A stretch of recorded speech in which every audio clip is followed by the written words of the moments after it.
वेगळ्या दृश्यांकडे सध्या जातो आहोत आणि मवियाचे नेते आज राज्यपालांच्या भेटीसाठी पोहोचत आहेत आणि त्याचीच ही आपण दृश्य पाहतोय।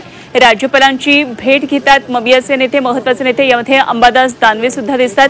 जनसुरक्षा विधेयकावरून राज्यपालांची ही भेट होतीये।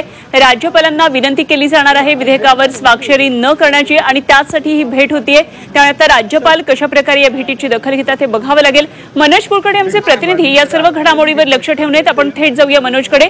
मनोज, ही अत्यंत महत्त्वाची भेट म्हणता येईल। मवियाचे नेते आणि खास करून ज्या काँग्रेसनं आग्रह धरलेला आहे जनसुरक्षा होऊ न देण्यासंदर्भात, ते नेते आता राज्यपालांच्या भेटीसाठी तिथे आलेले आहे असं कळतंय। या दृश्यांमधून ते आपल्या पुढे येत आहे। काय नेमके सध्या सविस्तर या संदर्भातले तपशील आहेत?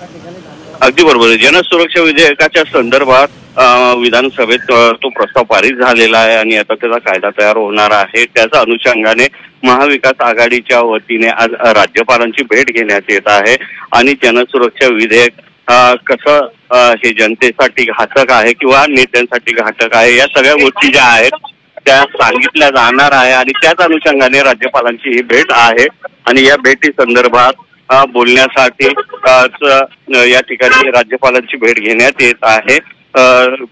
या सगळ्या गोष्टीमध्ये विधान परिषदेचे विरोधी पक्ष नेते अंबादास दानवे असतील, विजय वडेट्टीवार असतील, त्याचबरोबर अनिल परब आहेत उद्धव बाळासाहेब ठाकरे गटाकडनं, हे सगळे नेते आणि आमदार जे आहेत जवळपास 15 ते 20 आमदार आणि नेते हे राज्यपालांना भेटण्यासाठी या ठिकाणी दाखल झालेले आहेत।